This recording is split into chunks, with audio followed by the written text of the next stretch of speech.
Ji students, welcome back to GS academy. और उम्मीद करता हूँ आज का दिन आपका अच्छा गुजरा होगा। और we just talking about chapter number 4। 9 class में केमिस्ट्री की बात कर रहे थे। There were just few MCQs left for this chapter, तो अभी उनकी बात करते हैं। Right, MCQ number 17 was lefted, 18 was lefted. इसकी बात करनी थी मुझे आपसे, so let me just complete. Students, in this MCQ they're asking identify which pair has polar covalent bond. Polar covalent bond को समझने के लिए स्टूडेंट्स आपको ज़्यादा तगड़ों की ज़रूरत नहीं है, इजी है कॉन्सेप्ट, इतना मुश्किल नहीं है. We just think about oxygen. इनमें डबल कोवलेंट बॉन्ड होता है, डबल कोवलेंट बॉन्ड, तो दोनों एटम सेम है. तो इलेक्ट्रोनेगेटिविटी एक टॉपिक है. मैं आपको रेफरेंस दे देता हूँ. I think so you have done this topic in chapter number 3, right? If you remember, last topic था ये. So look at this.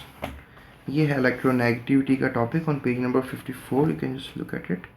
और electronegativity का टॉपिक ये आपसे डिस्कस किया गया था in chapter number 3, right? इसमें कुछ एलिमेंट्स की electronegativities दी हैं. इसमें आपको साफ नज़र आ रहा है ऑक्सीजन की electronegativity 3.0 दी गई है यहाँ पे, सॉरी 3.4, और यहाँ पे भी 3.4 होगी. स्टूडेंट्स, जब कोवलेंट बॉन्ड बनता है और दोनों एटम्स की इलेक्ट्रोनेगेटिविटी सेम होती है तो फिर एक पुल होता है. जैसे टग एंड वॉर आपने कभी खेला और रस्सा कुशाई की हो आपने, तो जब दोनों ए और बी साइड, दोनों साइड से इक्वल रस्सा कुशाई हो रही हो, यानी दोनों तरफ इक्वल फोर्स लग रही हो, तो रस्सा अपनी जगह पे रहेगा, वो मूव नहीं कर पाएगा. इस तरह स्टूडेंट्स इलेक्ट्रॉन्स का सीन भी होता है कि जैसे मैंने आपको बताया था, मैं प्रीवियस लेक्चर, मेरी पिछली वीडियो ज़रूर देखें. इसमें मैंने यू कैन से दैट कि मैंने प्रॉपर्ली इस तमाम टॉपिक्स को एक्सप्लेन किया है, इसमें एमसीक्यूज को एक्सप्लेन किया है. तो forces of repulsion, forces of attraction की मैंने आपसे बात की उसमें. तो अब देखें यहाँ पे फोर्सेस ऑफ अट्रैक्शन दोनों तरफ अगर इक्वल होंगी इलेक्ट्रॉन्स को लेकर, we have this atom of oxygen, this atom, दो इलेक्ट्रॉन्स की स्टूडेंट्स इसने शेयरिंग करनी होती है ऑक्सीजन में. तो आप देख सकते हैं कि यहाँ पे ये दोनों जो इलेक्ट्रॉन्स हैं, right, they are being used. और इसमें यू कैन से दैट कि दोनों एटम के जो न्यूक्लियाई हैं, that is what I am trying to make the nucleus, electrons को खींच रहे हैं, राइट. सो दोनों अगर इक्वल ताकत से खींच रहे हैं तो इट्स मीन दैट इलेक्ट्रॉन्स अपनी ही पोजीशन पे रहेंगे. They are not going to move here, and they are not even try to move on the other side. So इस तरीके से क्या है कि इलेक्ट्रॉन्स अपनी जगह पर रहेंगे, तो जो यू कैन से दैट कि न्यूक्लियर के ऊपर कोई एक्स्ट्रा इलेक्ट्रॉनिक चार्ज जनरेट नहीं हो पाएगा. इलेक्ट्रॉनिक चार्ज से मुराद है कि we just think about two atoms, so let just say that these two atoms nuclei, right, और कुछ इलेक्ट्रॉन्स यहाँ पे बहुत इकट्ठे हो गए हैं, ठीक है, और यहाँ पे उनकी डेंसिटी जो है इलेक्ट्रॉन्स की कम है. तो आपको कॉमन सेंस होनी चाहिए इस चीज़ की कि यहाँ पर इलेक्ट्रॉन्स ज़्यादा है तो यहाँ पे नेगेटिव चार्ज होगा, और यहाँ पे इलेक्ट्रॉन्स कम है तो यहाँ पे पॉजिटिव चार्ज होगा. तो ये इस आइडिया को क्लियर करता है कि अगर कोई मॉलिक्यूल है उस पर अगर कोई चार्ज जनरेट हो जाता है just because of nuclei attraction, right. So what I am trying to explain you over here just the polarity, right, क्योंकि यहाँ पर जो है ये नेगेटिव पोल बन जाएगा, राइट, नेगेटिव पोल बनेगा. यहाँ पे you can just really have a eye on it, positive pole बनेगा. पॉजिटिव पोल स्टूडेंट्स इसलिए क्योंकि यहाँ पे इलेक्ट्रॉन्स बनस्बत प्रोटॉन्स के कम है, ठीक है, और यहाँ पे जो इलेक्ट्रॉन्स हैं बनस्बत प्रोटॉन्स, अंदर जो न्यूक्लियस में प्रोटॉन्स होते हैं उनके बनस्बत ये ज़्यादा है. दैट्स वाई यहाँ पर पोल्स जनरेट हो जाएंगे, नेगेटिव पॉजिटिव. मैं अभी आपको एग्जांपल देता हूँ किसी पोलर मॉलिक्यूल की, right. What we are going to use the word polar molecule. अगर किसी मॉलिक्यूल के साथ ये सिचुएशन होगी तो you are going to speak this word polar molecule. लेकिन sometimes when there is a nucleus और इलेक्ट्रॉन्स की डेंसिटी जो है is being equally divided on the both nuclei.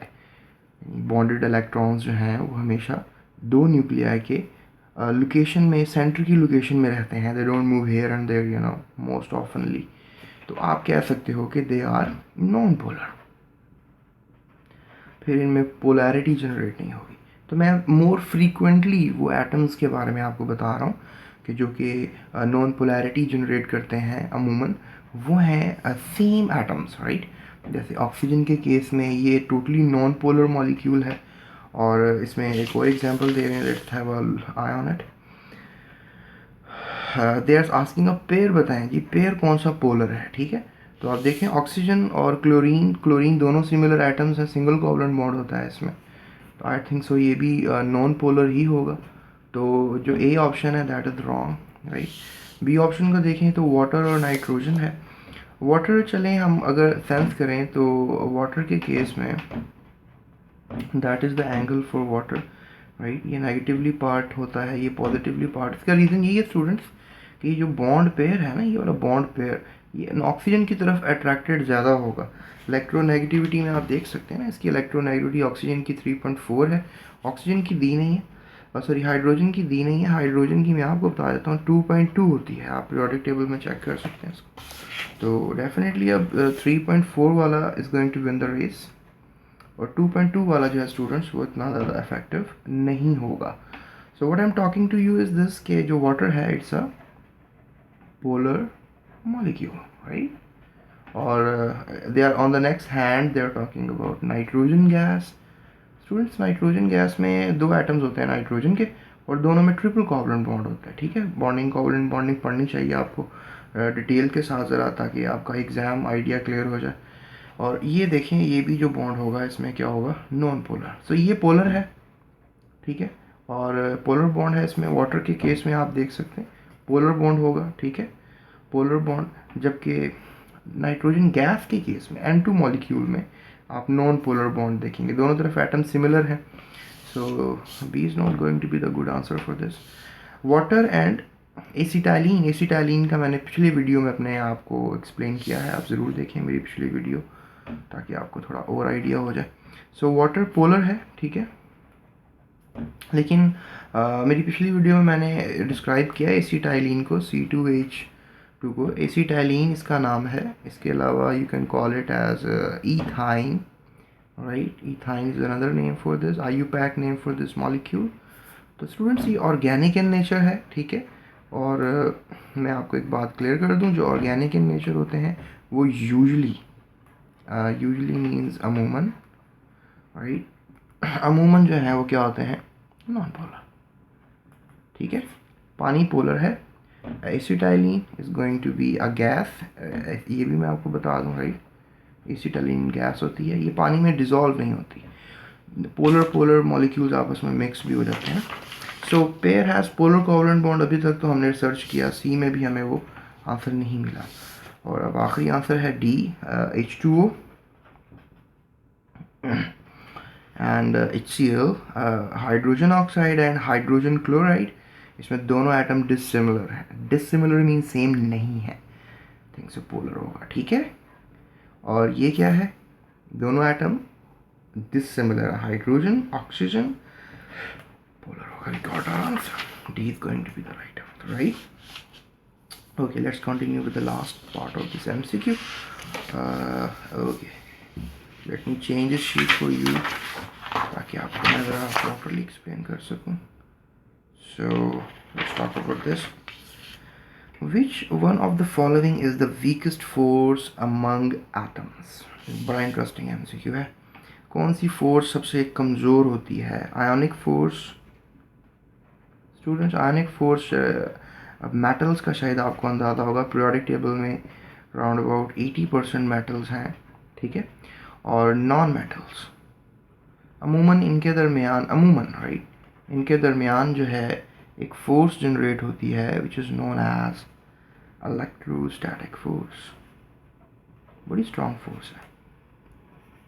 Electrostatic force का अंदाज़ा आप लगा सकते हैं, जैसे मकनातीस टूटता है तो दोनों एंड्स आप देखते हैं कैसे खींचे चले जाते हैं एक दूसरे की तरफ। जब मकनातीस टूटता है ना तो आप देखते हैं वो मकनातीस कैसे जुड़ता है। तो इलेक्ट्रोस्टैटिक फोर्स होती है उसमें, मकनातीस में।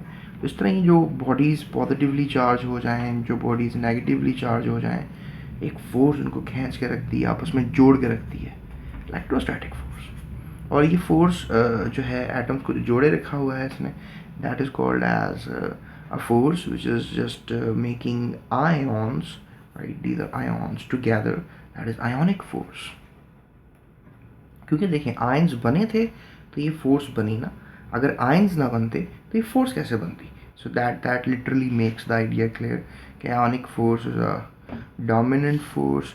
Metallic force students, metallic bond अगर आप पढ़कर आए हो डिटेल में, मेटालिक फोर्स में ये होता है कि जो इलेक्ट्रॉन्स होते हैं they are free to move. बड़ा खूबसूरत लफ्ज़ इस्तेमाल किया इलेक्ट्रॉन्स के लिए, mobile electrons, right. So mobile electrons होते हैं मेटालिक बॉन्ड में, और ये भी फोर्स काफ़ी ज़्यादा होती है। जैसे लोहा आपको पता है, अमूमन लोहा जिसे आप फेरम कहते हैं लातीनी ज़ुबान में, और आयरन कहते हैं इंग्लिश की ज़ुबान में। सिंबल इसका एफ ही है लातीनी ज़ुबान से। तो फेरम जो है लोहा है, इसको आप पिघलाते हैं तो you need a lot of heat, you need a lot of energy. So what I can sense, metallic force is also a quite strong force. They are talking about weak force या weakest force कौन सी, ठीक है? Okay, so they are talking about IMF in the next round. IMF कहते हैं students intermolecular force को, right?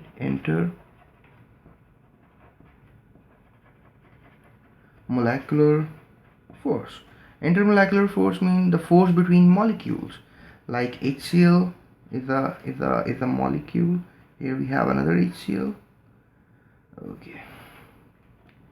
And let me draw it again for you. HCl. Okay. HCl. Covalent force, covalent bond है ये भी covalent bond है।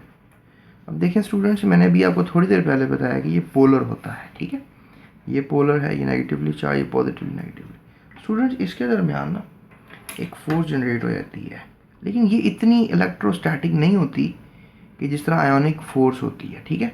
ये जो force generate होती है ना, right, this force is known as a force between molecule, ठीक है? अ फोर्स बिटवीन मॉलिक्यूल्स,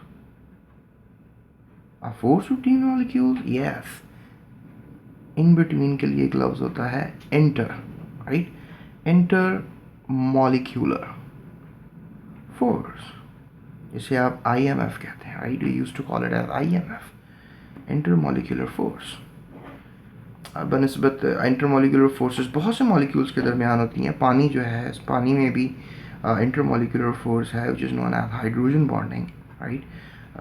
अभी मैं इस टॉपिक को भी इंशाल्लाह आपसे डिस्कस करूँगा when I will get my good time. और उसके बाद we just think more about it. We got alcohol molecules, that is methanol, right? इनके दरमियान भी समहाउ कुछ हाइड्रोजन बॉन्डिंग जनरेट हो जाती है। So you can say that intermolecular force भी एक फोर्स है, लेकिन it's not like a strong force जैसे कि आयनिक है, जैसे मेटालिक फोर्स है, लेकिन इंटरमॉलिक्यूलर फोर्स भी एक फोर्स है। अगर आप एनर्जीज़ की बात करते हैं तो let me just tell you about energies of these forces. Just give me 2 seconds. Energies की बात कर लेते हैं। IMF में जो एनर्जीज़ होती हैं मैं तो आपको बता देता हूँ। ये जो हमारे पास यू कैन से दैट जो IMF है ये डायपोल फोर्स है between 2 HCl molecules, that is 17 kilo joule पर मोल का इसका ये हिसाब है। जबकि जो मैंने आपको कोवलेंट बॉन्ड वाली फोर्स बताई, you can just call it as covalent force. Students इसकी जो स्ट्रेंथ है that is something like 430 kilo joule, right? That's a very nice force per mole, right? So per mole is going to be the word here. Students, ये force काफ़ी strong है, covalent force। देखें आयनिक force काफ़ी weak है, just 17 kilo joule इसका। तो वैसे answer इसका यही है, IMF है। IMF में आपको एग्जांपल्स आनी चाहिए। IMF की बहुत सी एग्जांपल्स हैं। डायपोल फोर्सेस,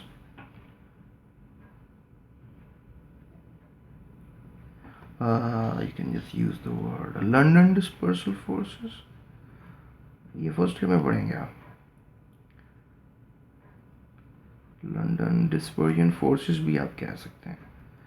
इसी बुक में आप पढ़ेंगे हाइड्रोजन बॉन्डिंग, राइट? और इंड्यूस फोर्सेस भी होती हैं। There are so many more forces, right? So covalent force बता दिया आपको, काफ़ी स्ट्रॉन्ग है। मेटालिक स्ट्रॉन्ग है, आयनिक स्ट्रॉन्ग है, बट मॉलिक्यूलर फोर्स एक वीकेस्ट फोर्स है। यानी he just not talking about the weak force, talking about weakest कौन सी, कंपैरिजन उसने दे दिया। तो मैं अगर आपको कहूँ तो नंबर 1 रैंकिंग जो है वो मेटालिक फोर्स की भी हो सकती है, नंबर 2 रैंकिंग इसको दे देते हैं, number 3 rank, number 4 the weakest, number 4 बनी हुई। होप सो गाइस आपको ये मेरा लेक्चर समझ में आया होगा। और if you want some my more videos, अगर कोई वीडियो आप बनवाना चाहते हैं तो you are free to call me, right, WhatsApp me, whatever you want, and you can email me. आप लाइक का बटन हिट करें यहाँ पे, I need your likes, I need some more people around you, क्योंकि उनको भी मैं guide करना चाहता हूँ। सब्सक्राइब करें मेरा चैनल, कमेंट करें, बेल का बटन होता है राइट, बेल, उस बेल को दबाएं ताकि मेरी नेक्स्ट वीडियो मेरे चैनल पे आएगी तो मैं आपसे शेयर कर सकूँगा। So thank you so much for this time, अपना ख्याल रखिएगा, बहुत शुक्रिया, अल्लाह हाफ़िज़।